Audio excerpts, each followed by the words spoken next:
Bonjour à tous, c'est toujours le frère Zoulou là dans l'émission, dans la révélation cachée de la parole de Loba. Je rends grâce à Dieu, le créateur du ciel, de ce qu'il est grand, glorieux et terrible. Quand je le dis constamment dans mes vidéos, je remercie ce Dieu parce qu'il est bon, parce qu'il est tout puissant et de ce qui vit aussi inexplicablement hors de toute réalité. Donc, par son esprit, c'est-à-dire l'Esprit Saint, le monde dit Maloba, que les apôtres ont reçu dans Jean 20-22, on va donner notre sorte d'enseignement, on va entrer dans les mystères cachés de la parole du Père. Nous allons entrer dans trois dimensions, la dimension spirituelle, la dimension astrale et la dimension physique. Donc, vous savez qu'actuellement, vous vivez un temps, une époque de confusion, une époque de doute. Plein de gens sont en proie dans le doute, dans la confusion, dans la peur. Les gens ne savent pas en fait quoi croire maintenant. Ils ne savent plus où mettre la foi, qui croire en fait. Toutes les religions confondues, tous les hommes, ceux qui croient en Dieu, ceux qui ne croient pas en Dieu, sont complètement plongés dans le chaos. Dans le chaos, ils ont reçu un mauvais enseignement, l'enseignement de Maman Kato, l'enseignement de l'ancien jadis chérubin Ouin. Donc aujourd'hui nous allons parler, c'est-à-dire de l'eau. Qu'est-ce que l'eau? Bon, parce que Christ dit que celui qui boira l'eau qu'il va lui donner va jaillir en lui jusqu'à la vie éternelle. On va donc donner cette explication. Qui c'est qui peut être sauvé dans ce monde, dans ce siècle? Plein de gens pensent qu'il y a un paradis qui existe. D'autres disent que non, ce sont des fables, que le paradis n'existe pas, que l'homme est venu, que le monde a été créé par le Big Bang, la création, et d'autres estiment que l'univers existe il y a de cela 15 milliards d'années. Et donc, eux, ils ne croient pas en Dieu. Bon. Et d'autres religions croient néanmoins qu'il y a un jugement, qu'il y a soi-disant un paradis, il y a un enfer.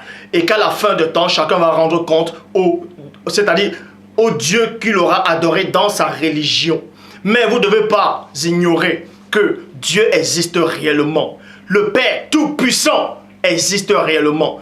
Vous n'avez même pas besoin de regarder la création pour savoir qu'il existe comme Romains 1 le dit. Mais votre esprit à l'intérieur de vous montre que toute chose qui existe, tout ce qu'on peut voir à l'œil nu, ne peut pas venir par la volonté d'un homme ou par un hasard. Ça peut venir derrière, c'est-à-dire tout ce que vous voyez, il y a une intelligence derrière. Et cette intelligence-là dépasse l'intelligence humaine et l'intelligence d'une créature simple.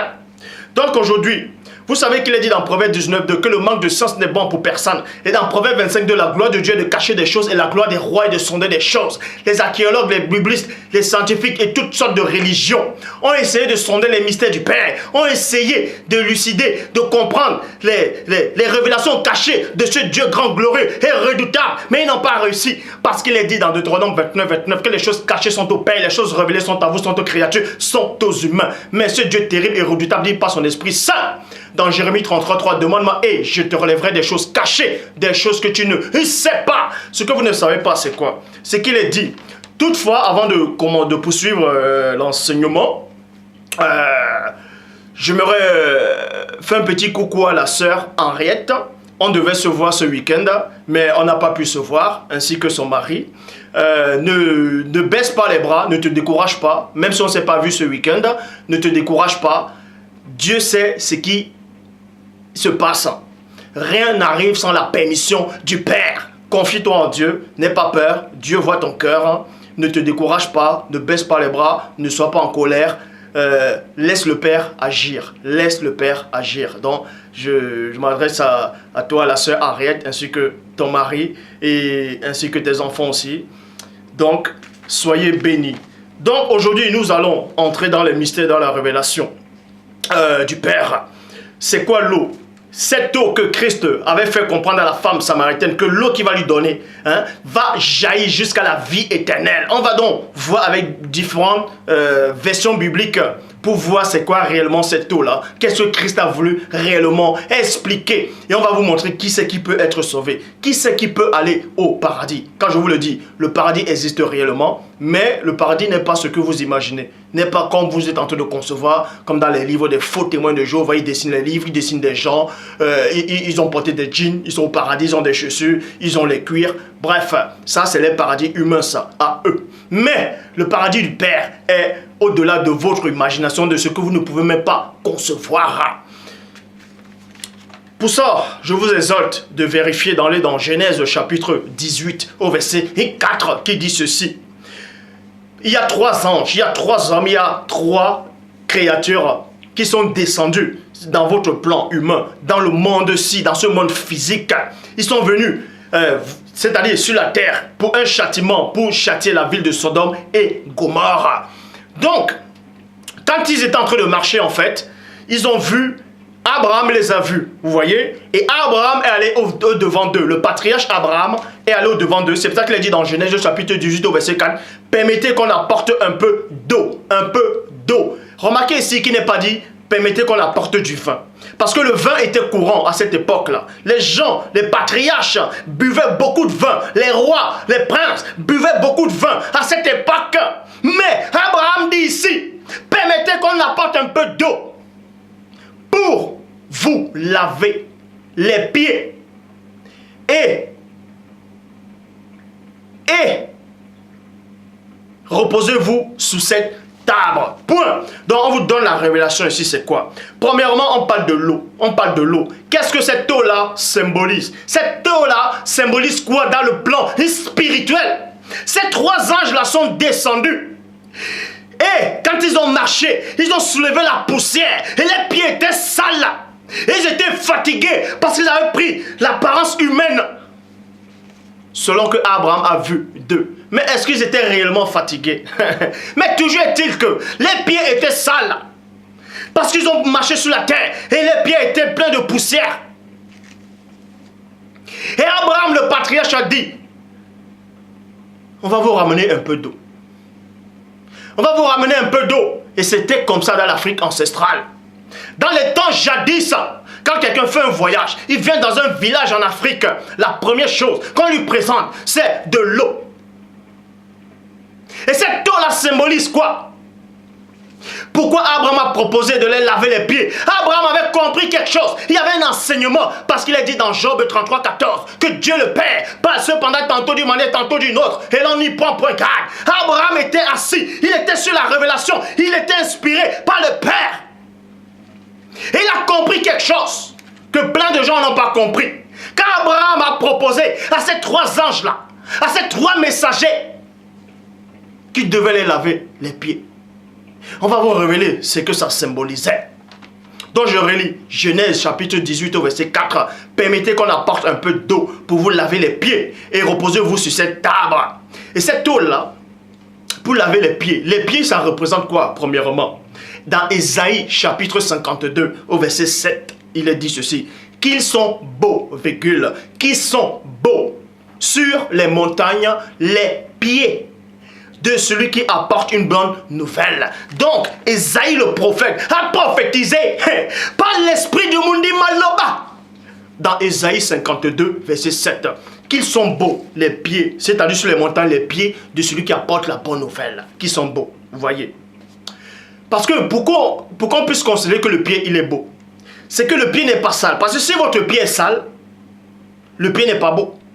Même si votre pied est bien formé et qu'il est sale, on ne dira pas qu'il est beau. Donc il a fallu que Abraham avait compris cette révélation. C'est pour ça qu'il a porté de l'eau pour nettoyer les pieds de ces messagers. Parce que ces messagers apportaient une bonne nouvelle pour le peuple du Père. Pour restaurer Lot qui souffrait dans cette ville abominable.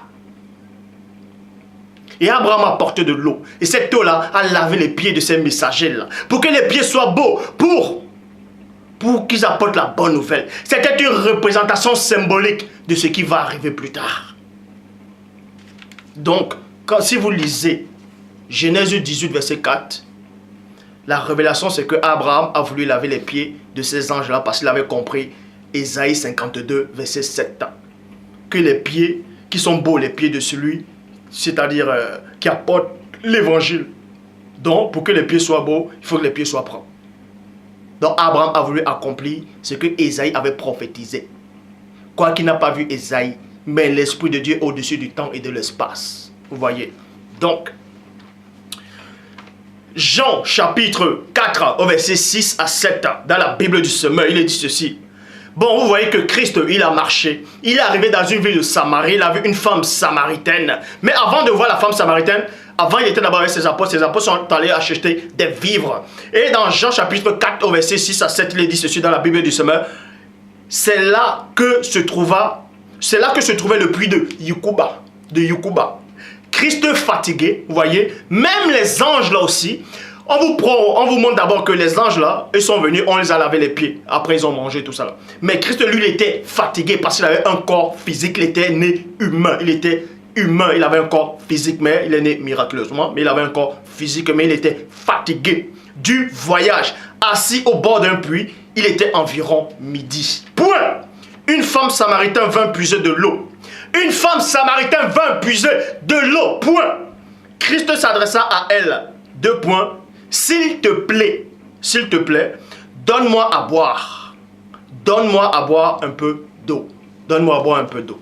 Vous voyez, selon cette version, c'est écrit ainsi. Donne-moi à boire un peu d'eau. Verset 9. La femme samaritaine lui dit 2 points. Comment toi qui es un Yéhoudi, me demandes-tu à boire, à moi qui suis une femme samaritaine, quand les Yéhoudis n'ont pas de rapport avec les Samaritains. Vous voyez, Christ a demandé à cette femme-là, donne-moi un peu d'eau à boire. Parce qu'il avait soif physiquement. Il avait soif.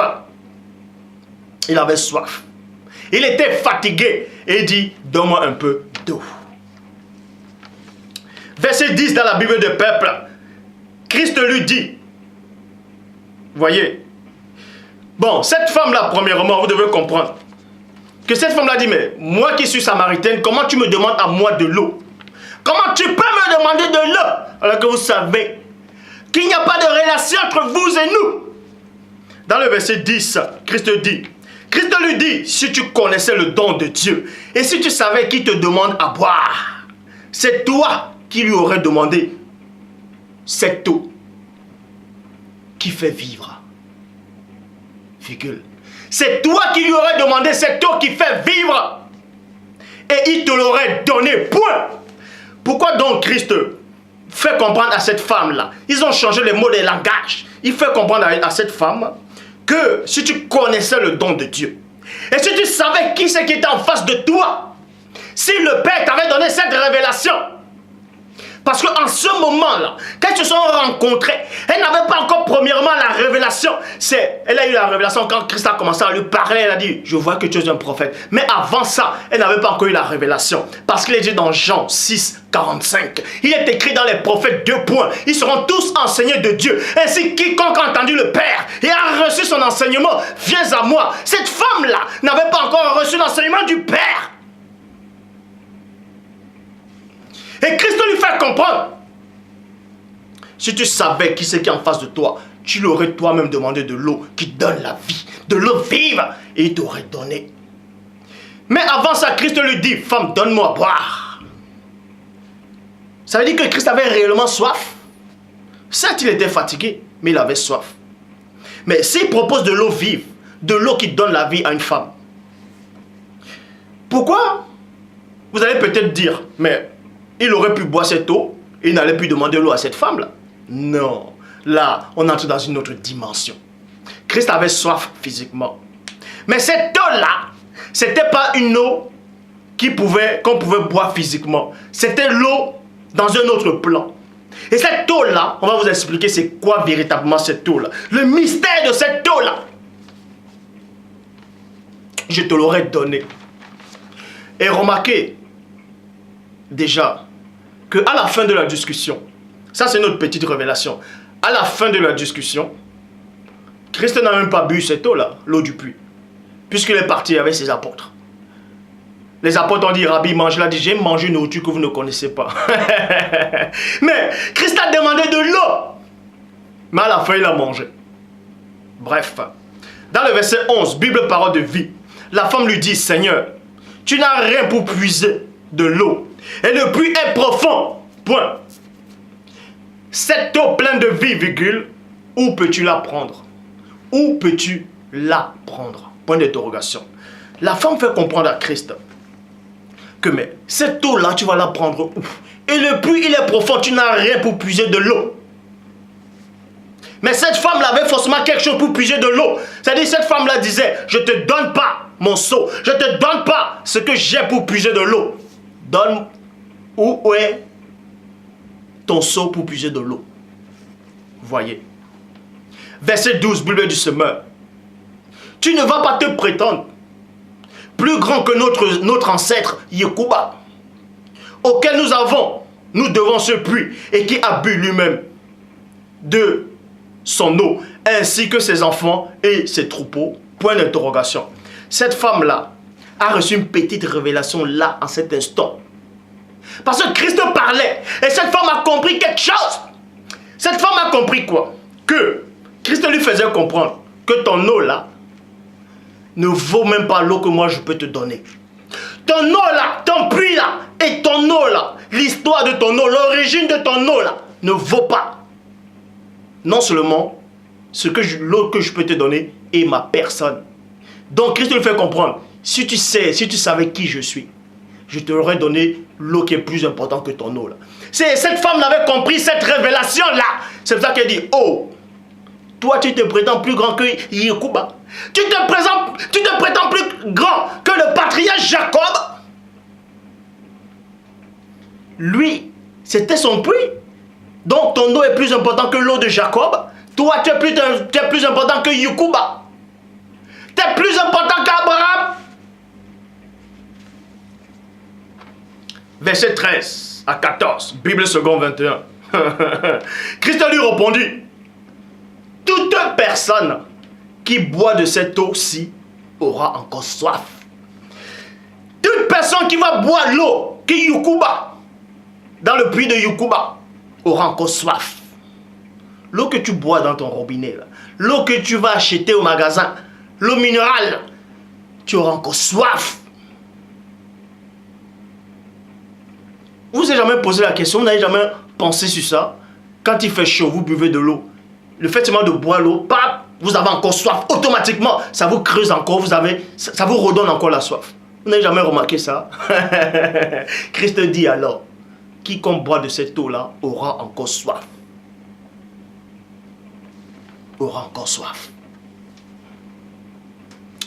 En revanche, celui qui boira de l'eau que je lui donnerai n'aura plus jamais soif. Mais pourquoi Christ demande l'eau à cette femme-là, alors qu'il avait déjà l'eau qui pouvait lui permettre de ne plus jamais avoir soif?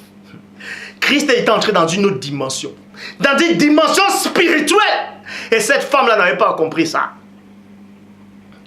Elle n'avait pas encore saisi c'est quoi cette eau-là.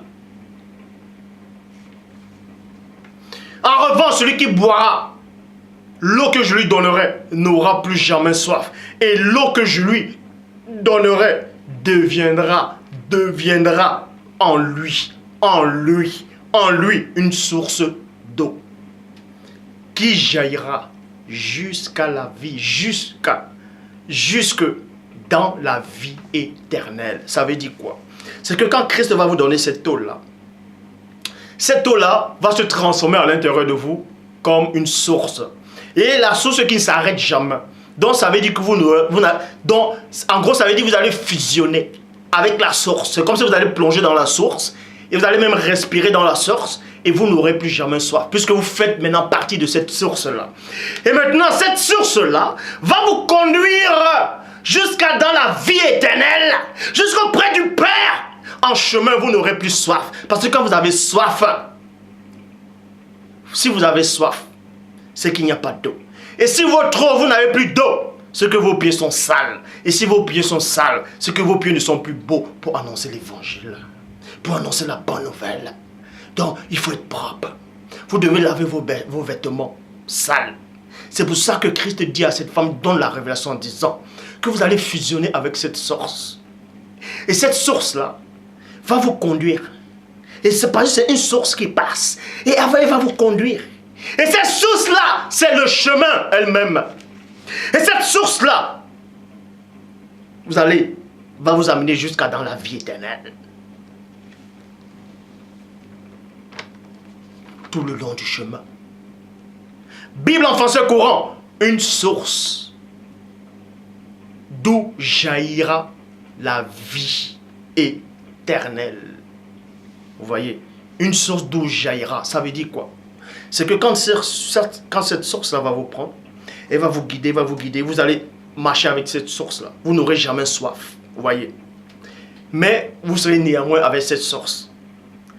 Et maintenant, il y a un grand étang où vous allez plonger dedans. C'est là où c'est ce qu'on appelle la vie éternelle. Donc elle va vous conduire jusqu'à dans la vie éternelle. Parce qu'une source va et ça tombe forcément quelque part. une source passe et ça tombe quelque part. Et vous allez tomber dans la vie éternelle. Et cette femme n'avait pas compris ça. C'est pour ça qu'il est dit dans la Bible, parole de vie. Certes, cette source donne la vie avec Dieu pour toujours. Donc, cette source-là vous amène à Dieu lui-même. Cette source-là, non seulement, elle vous donne, elle vous permet de ne plus avoir soif en chemin, elle vous permet de ne plus être sale en chemin. Vous voyez? Et elle vous nettoie en chemin pour vous amener au Père lui-même. C'est cette eau vive-là qui donne la vie. C'est pour ça qu'il est dit dans Jérémie chapitre 2 au verset 13, dans la Bible parole de vie. Mon peuple a commis une double faute. 2 points. Il m'a abandonné. Moi, virgule, la source d'eau fraîche qui donne la vie. Moi, la source d'eau fraîche qui donne la vie. Et il a creusé des citernes. Point.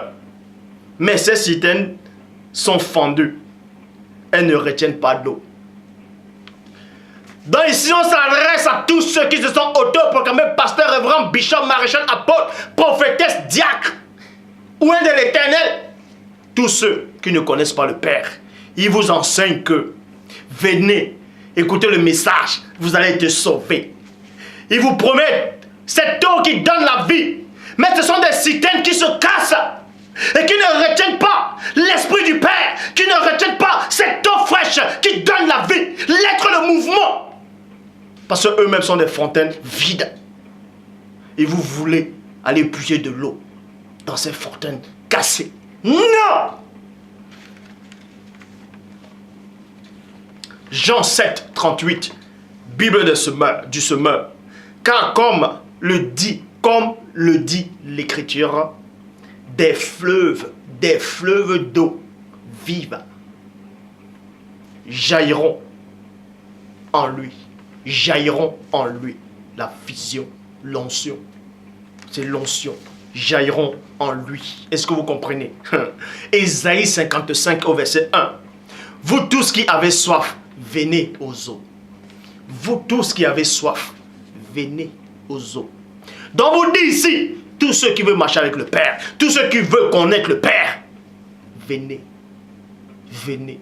Parce que venez là, c'est quoi? Quand on dit vous tous, ce sont des phrases, ce sont des mots, c'est un langage. Donc c'est un enseignement. On vous enseigne pour vous amener dans cette source-là, pour vous faire boire de cette eau qui donne la vie. Jean chapitre 7 au verset 37. Le dernier jour, le grand jour de la fête, Christ se tenait debout, s'écria, si quelqu'un a soif, qu'il vienne à moi et qu'il boive. Point.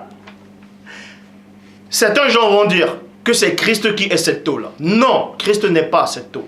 Christ n'est pas cette eau. Mais il a fusionné avec cette eau-là. Parce que Christ, c'est le rocher. Et Christ est le rocher. Il est la citerne. Il est le rocher.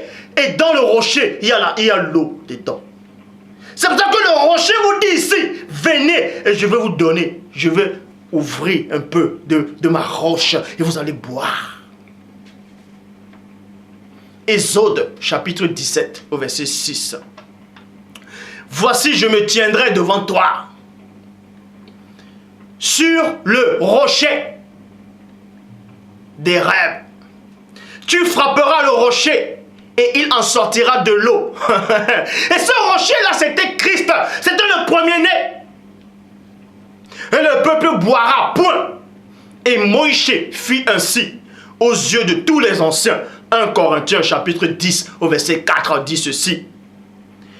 Et qu'ils ont tous bu le même. Et qu'ils ont tous bu le même breuvage spirituel. Car ils buvaient à un rocher spirituel qui les suivait. Et ce rocher était Christ. On n'a pas dit que cette eau-là était Christ, mais Christ était ce rocher-là. Vous voyez. Psaume 78, verset 15 à 16 dit ceci. Il fendit des rochers. Maintenant, on vous donne la révélation qu'il n'y a pas qu'un seul rocher. Il y a plusieurs rochers aussi. Mais néanmoins, on va néanmoins parler de ce rocher spécial qui est le premier-né. Il fendit des rochers dans le désert et il donna à boire comme des flots abondants. Du rocher, il fit jaillir des sources et couler des eaux comme des fleuves. Vous voyez. C'est pour ça qu'il est dit dans Psaume 42, au verset 2 à 3. Comme une biche soupire auprès des courants d'eau, ainsi mon âme a soif. Ainsi mon âme soupire auprès de toi, ô Dieu.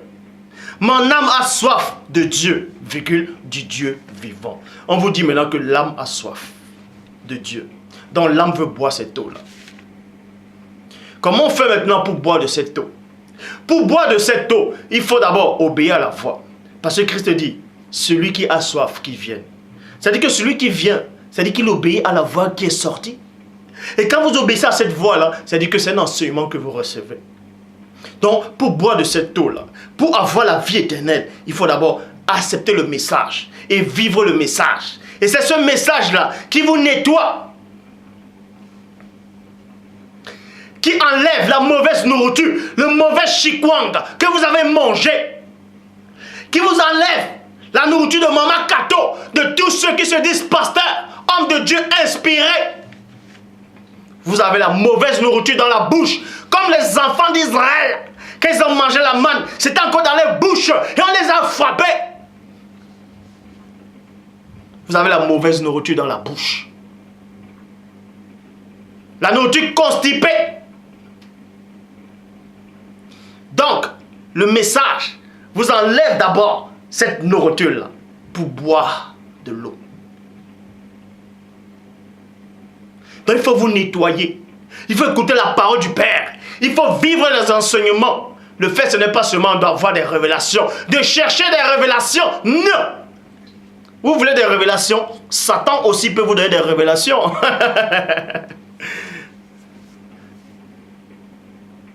Écoutez la révélation. Donc, comme dit quelqu'un, faites très attention. Donc, vous écoutez le message. Vous mettez le message en pratique. Vous vivez le message. Et ensuite, ça vous enlève toute la mauvaise nourriture. Ça vous enlève tout ça. Et vous buvez de l'eau. Vous buvez de l'eau. Vous buvez de l'eau.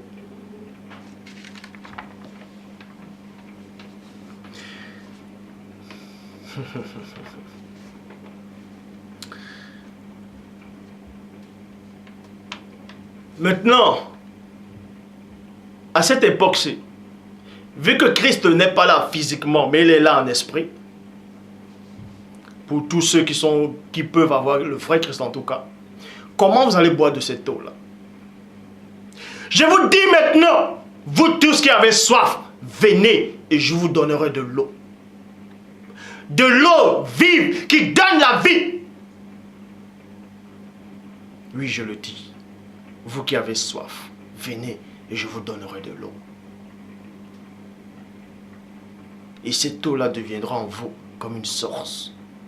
Une source qui va vous conduire jusque dans la vie éternelle.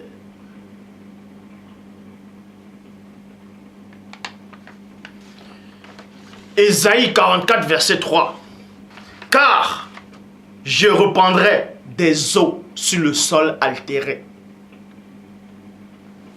Je répandrai des eaux sur le sol altéré. Et le sol, l'homme vient du sol. L'homme vient du sol.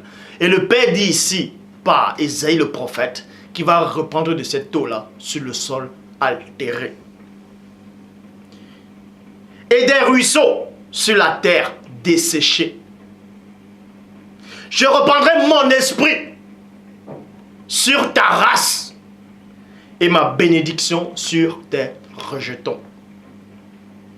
Jean chapitre 19 au verset 34. Mais l'un des soldats. On va vous révéler maintenant comment Dieu repent de cette eau-là sur le sol altéré. Et ces ruisseaux-là sur la terre, il desséchait. Jean 19 verset 34. Quand le premier-né était sur le bois, quand il est mort, il y a un soldat qui s'est ramené. Il a pris une lance. Et on dit, mais l'un des soldats lui perça le côté. Lui perça le côté. On vous donne la révélation que Ève est sortie du côté d'Adam, de la côte d'Adam. Mais ce soldat la prend. Une lance. Il perce aussi le côté. Il pape. Et on vous donne la révélation. Avec la lance. Et aussitôt, il sortit du sang. On a commencé par le sang. Pourquoi? Aussitôt il sortit du sang et de l'eau. Le Père vous aime vraiment. Maintenant, tous ceux qui cherchent la révélation, écoutez la vraie révélation qui vient du Père. Qu'est-ce que ça symbolisait cette eau-là et ce sang? D'autres vont dire que c'était l'église. D'autres vont dire que c'est l'épouse qui sortait. Mais la parole, la révélation du Père vous dit ici. Premièrement, le sang est sorti. Qu'est-ce que le sang symbolise? On va vous donner plusieurs révélations là. Mais la bonne révélation, c'est quoi? Le sang symbolise quoi? L'âme. Le sang symbolise l'âme. Lévitique 17, verset 14. Car l'âme de toute chair est son sang qui est en elle.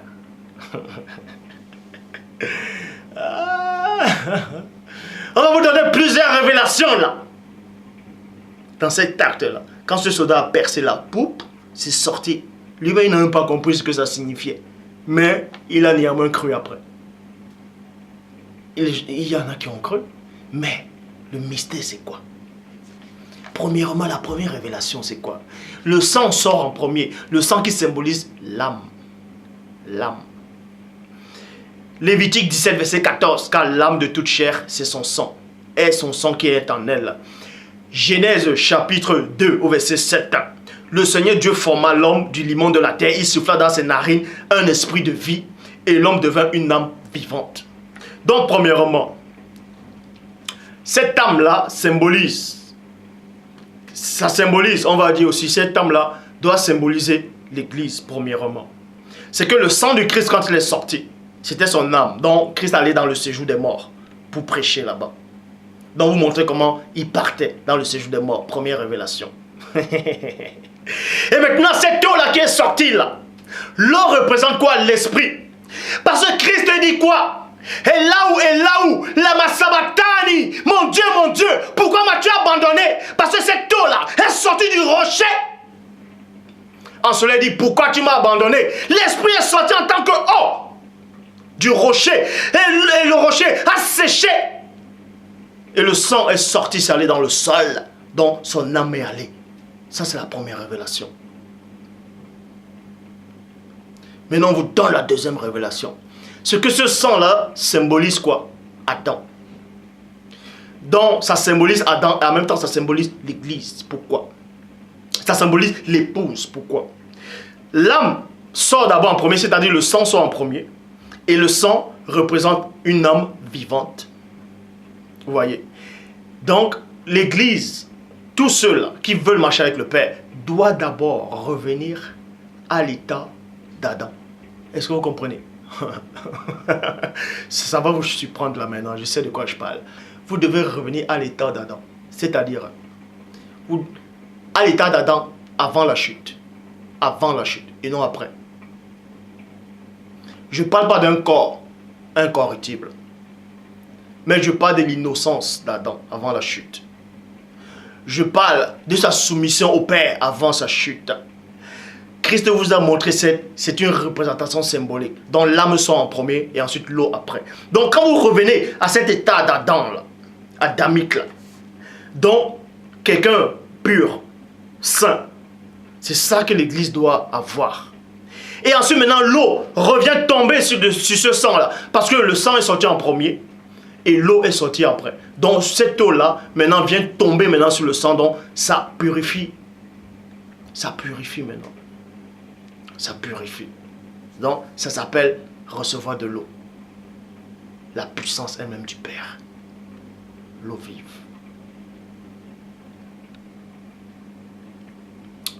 Et c'était une représentation symbolique. Donc, le sang du Christ là, qui s'est écoulé, représentait l'Église plus tard qui devait arriver. L'Église, un sang glorieux, un sang pur. Parce que le sang de Christ était pur. Est-ce que vous savez? Le sang de Christ, c'était son âme. Et on sait que Christ n'avait pas péché. Donc le sang sort d'abord. Et ensuite l'eau. L'eau qui représente l'Esprit du Père. Donc, et la troisième révélation, c'est quoi? C'est que premièrement, vous devez vivre à cette époque comme le sang de Christ. C'est-à-dire comme l'âme de Christ. Comme le Christ, comme il a vécu sur terre. Mais vous allez dire que c'est pas possible. Mais bien sûr, c'est possible. Puisque Paul dit quoi? Soyez mes imitateurs comme je le suis en Christ. Alors, Paul a été imitateur de Christ.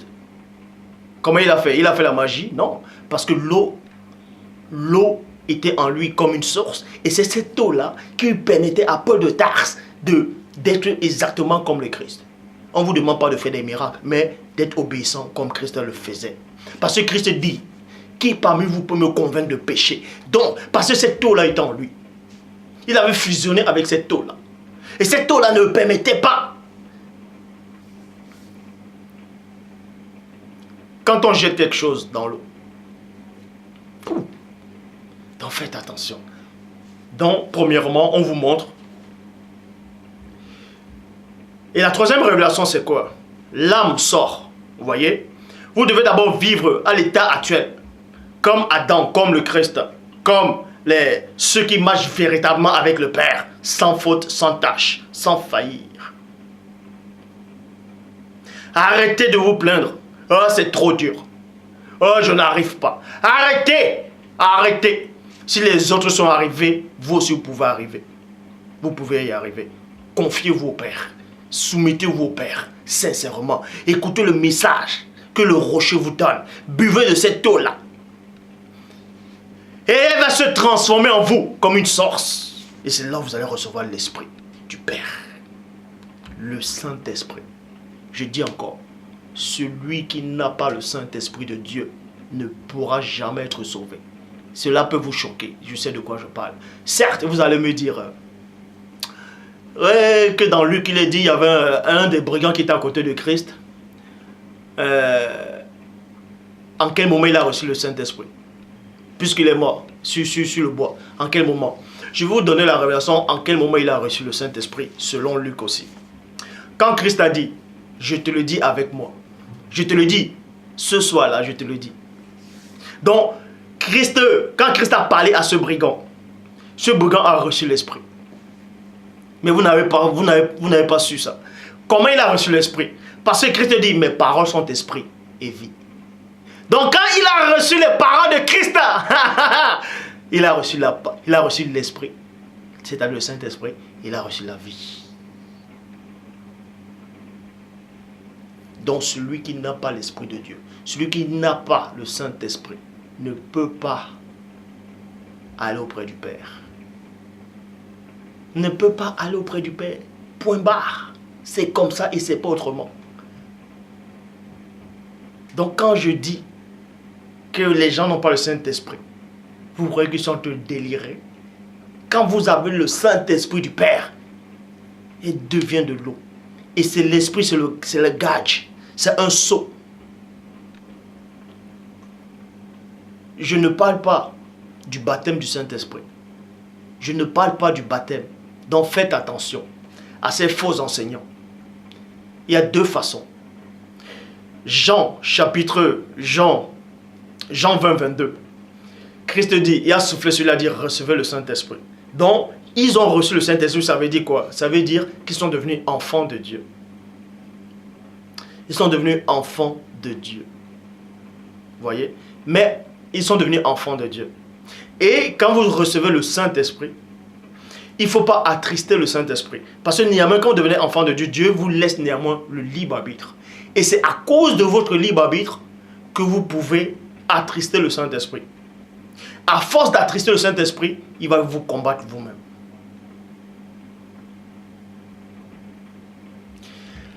Maintenant, la deuxième étape, c'est quoi? C'est recevoir le baptême du Saint-Esprit. Actes des Apôtres, chapitre 2, verset 4.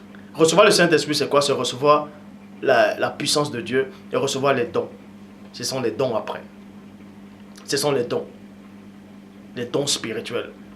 Vous pouvez avoir le don de la sagesse, la connaissance des Écritures, la connaissance selon Dieu, bien entendu.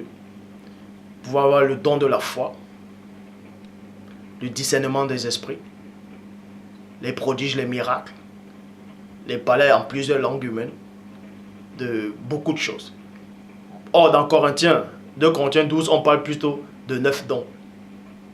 Mais il existe plusieurs d'autres dons en fait. Il existe d'autres dons. Il existe d'autres dons qui ne sont pas mentionnés dans Corinthiens. Mais qui n'est pas nécessaire forcément pour vous. Mais toujours est-il que celui qui n'a pas le Saint-Esprit de Dieu ne peut pas être sauvé. Et ça, on va vous le démontrer.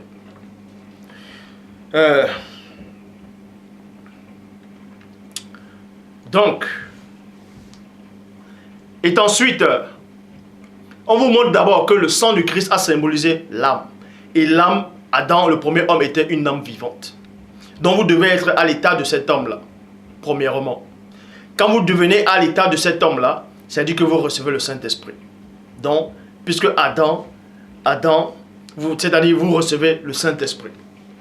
Et deuxièmement, et maintenant l'eau qui sort maintenant là symbolise quoi? Ça symbolise que vous devez maintenant fusionner avec le Saint-Esprit, ne pas attrister le Saint-Esprit. En fait, premièrement, ce sang-là symbolise quoi? Ça symbolise que vous devenez comme Adam. Et vous êtes guidé par l'Esprit. Vous voyez? Et maintenant, l'eau maintenant représente quoi? Celui qui a reçu le Saint-Esprit et il marche avec l'Esprit. C'est pour ça qu'il est dit dans Jean, chapitre 3, au verset 5, dans la Bible du Semeur. Vraiment, je te l'assure, reprit Christ, en moins de naître d'eau, c'est-à-dire d'esprit. Là, on ne parle pas du baptême d'eau. C'est complètement faux. Dans les versions bibliques, là, les versions des Bibles qui disent celui qui ne naît d'eau et d'esprit ne peut entrer dans le royaume de Dieu. Ça, c'est une mauvaise traduction. La bonne version dit ici, dans la Bible du Semeur, vraiment, je te l'assure, reprit Christ, en moins de naître d'eau, c'est-à-dire d'esprit, avec un E majuscule, d'esprit, personne ne peut entrer dans le royaume de Dieu. Donc cette eau-là, c'était l'esprit. Cette eau-là, c'était l'esprit. Dans les fausses versions qui disent que les gens ont été baptisés dans l'eau, il y a des disciples qui ont été baptisés dans l'eau, ils ont été baptisés dans l'eau, mais ils n'ont pas reçu le Saint-Esprit. Et Paul lui dit, mais comme vous êtes donc baptisés de quel baptême là? Donc ça contredit toutes les fausses versions là. La bonne version dit encore, l'eau là, le baptême d'eau là, c'est quoi? Ce n'est pas ce que vous imaginez, c'est le Saint-Esprit. Celui qui ne naît pas du Saint-Esprit, il ne peut pas entrer dans le royaume de Dieu. Et quand on a le Saint-Esprit, on voit les œuvres, on voit la manière. On voit on sait qui c'est qui a le Saint-Esprit. On sait. Jean parle de ça. Celui qui est né de Dieu a la semence de Dieu. A la semence. A la semence. A la semence.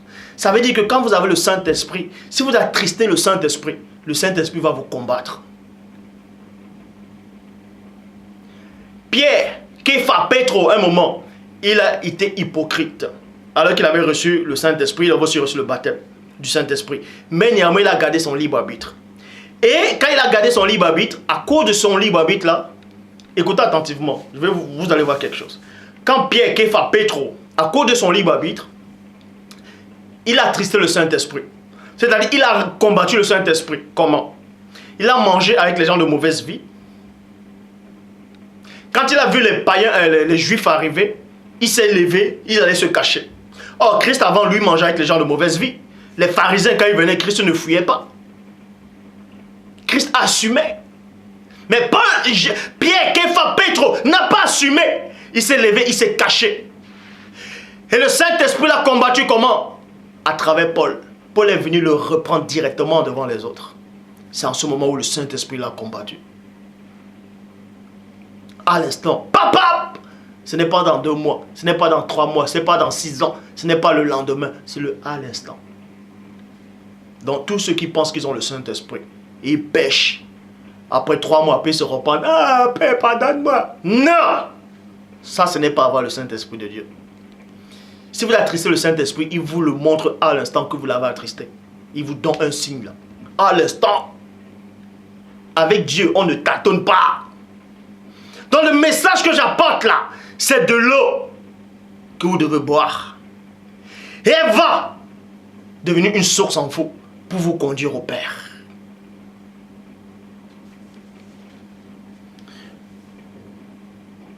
Il existe d'autres cas maintenant. Quand vous avez l'Esprit de Dieu, dans la plénitude totalement, c'est-à-dire pas les prémices de l'Esprit, bon, Dieu fait grâce à qui il veut.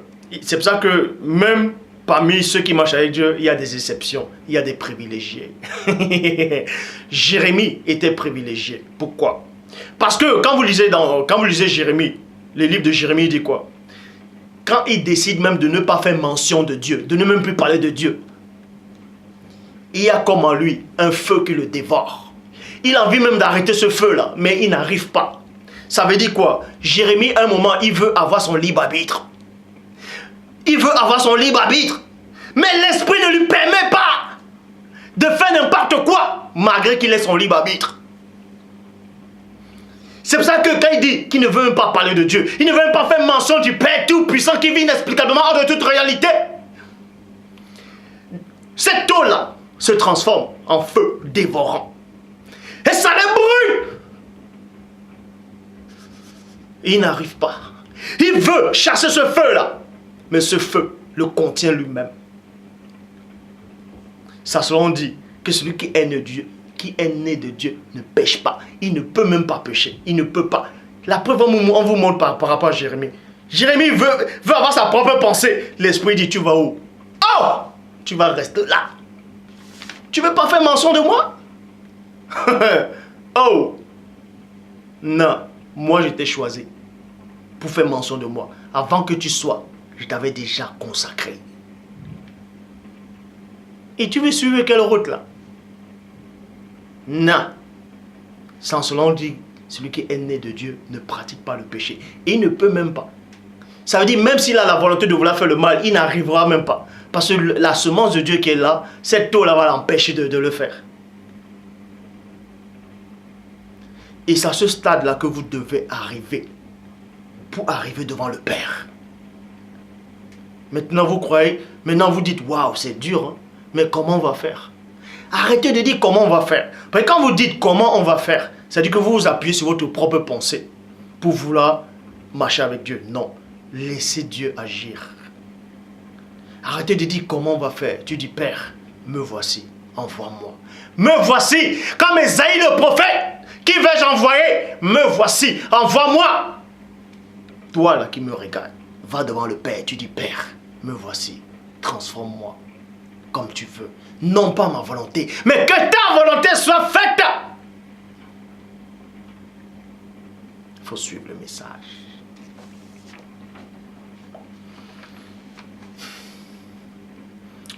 Donc, dans Juge, chapitre 15, au verset 19, il dit quoi? Dieu fendit la cavité du rocher qui est à l'échi et il en sortit de l'eau. Point. Samson but. Son esprit se réanima. Mais quand on dit son esprit s'est réanimé, ça ne veut pas dire que son esprit était mort. Hein? Ce n'est pas ça. On va vous expliquer. Dans d'autres versions, on dit son esprit était parti, son esprit est revenu. En fait, Samson, il avait soif. Il allait presque mourir. Il a même dit à Dieu, mais regarde l'espoir que je viens de faire, tout ça là. Et je veux mourir là, comme ça là. Et on dit que Dieu a fendu la cavité du rocher. Dans d'autres versions, on dit que Dieu a fendu la dent de l'âne. Et c'est là où la grosse dent de l'âne, c'est là où l'eau est sortie. Mais cela on dit la cavité, le rocher. Et il est sorti de l'eau. Et Samson a bu de cette eau-là. Et son esprit s'est réanimé. Réanimé ici, c'est quoi? C'est ramener, réveiller, redonner la vivacité. Et il reprit vie. Donc, spirituellement, on vous a montré qu'il a bu de cette eau-là. Vous voyez, il a bu de cette eau. Mais après, néanmoins, il a attristé l'esprit. Puisqu'il s'est laissé convaincre, il s'est laissé enseigner par Dalila. Mais avant de mourir, il a dit quoi? Seigneur, Père, souviens-toi de moi. Souviens-toi de moi. Et cette eau est revenue. Puisque la force est revenue, cette eau est revenue. Il est mort dans cette eau-là. En fait, cette eau-là l'a amené dans la vie éternelle. Je le dis encore, celui qui n'a pas le Saint-Esprit de Dieu ne peut pas être sauvé. Et vous pouvez lire dans Galates, c'est quoi les fruits de l'esprit? Je ne suis pas là pour vous condamner ou pour vous juger. Je ne suis pas venu pour juger. Je suis venu pour vous montrer le chemin, pour vous montrer de l'eau. Que vous devez plonger dans cette eau-là.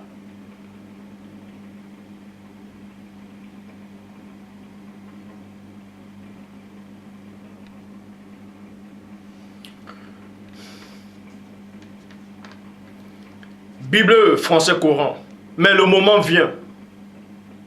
Bon, dans Jean chapitre 4 au verset 23, dans la Bible de Jérusalem, il est dit, mais l'heure vient et elle est, et c'est maintenant où les véritables adorateurs adoreront le Père dans l'esprit. Et la vérité, car tels sont les adorateurs que le Père, que cherche le Père. Bible en français courant. Mais le moment vient et il est déjà là où les vrais adorateurs adoreront le Père en étant guidés par son esprit et selon sa vérité, pas selon votre vérité, pas selon votre point de vue, pas selon ce que vous voulez, la façon dont vous voulez servir Dieu. Non, c'est selon le Saint-Esprit. Selon le Saint-Esprit. Et si vous voulez voir la volonté du Saint-Esprit, si vous voulez voir comment le Saint-Esprit doit vous guider, lisez dans Galates les fruits de l'Esprit. Lisez les fruits de l'Esprit. Si vous ne vous concernez pas là dans les fruits de l'Esprit, waouh, c'est chaud. Celui qui n'a pas le Saint-Esprit ne peut pas être sauvé. Et celui qui a le Saint-Esprit, il bannira complètement le nom de JC en lui. L'Esprit va lui révéler cela. Celui qui a le Saint-Esprit de Dieu, le Saint-Esprit va le convaincre. Le Christ le dit, je vous enverrai l'Esprit de vérité. Il va vous convaincre de ce qui est le péché, il va vous convaincre. Donc si l'Esprit ne te convainc pas d'arrêter ta pornographie, là, ta masturbation, ta cigarette, là, ton alcool où tu bois, tu es ivre, tu es tout le temps violent, tu es tout le temps en colère, colérique, tes mauvaises habitudes, tes soupçons, ton manque d'amour, ta jalousie, ta rancœur. Si le Saint-Esprit t'a pas convaincu par rapport à ça, c'est que tu n'as pas le Saint-Esprit. Point barre. Et maintenant, vu que si tu n'as pas le Saint-Esprit, Dieu te fait néanmoins grâce. Il te permet néanmoins d'écouter le message, d'accepter le message, de vivre le message. Et en cela, il va te nettoyer. Et c'est là où le Saint-Esprit va venir habiter en toi. Et le Saint-Esprit va te conduire jusqu'à dans la vie éternelle. Donc, toi qui me regardes, tant que tu es là, il y a encore l'espoir. Tant que tu as les yeux, les oreilles pour entendre et voir ce que tu vois là, tu as encore l'espoir. C'est que Dieu t'aime. Ne perds pas le courage. Ne dis pas, ah, je n'ai pas le Saint-Esprit, donc je ne peux pas être sauvé. Remercie juste Dieu de ce qui permet que tu écoutes ce message et que tu acceptes le message et que tu vives le message. Donc visionne les vidéos et accepte le message et vis le message. Et le Saint-Esprit va te nettoyer. Il va te donner la force de vaincre le péché mignon qui s'attache dans toi.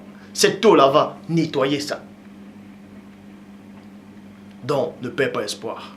Car Dieu dit, ce que je veux, ce n'est pas que le méchant meure. Ce n'est pas que le pécheur meure. C'est qu'il change de voie et qu'il vive. Ça, c'est la pensée de Dieu. Et c'est pour ça qu'il vous envoie ce message-ci, là. Cette vidéo, acceptez le message. Car la parole que je vous annonce est esprit et vie. Car ces paroles que je dis ne viennent pas de moi, mais de celui qui m'a envoyé, celui qui vit inexplicablement hors de toute réalité. Et c'est toujours lui qui est glorifié. Que le Père soit glorifié.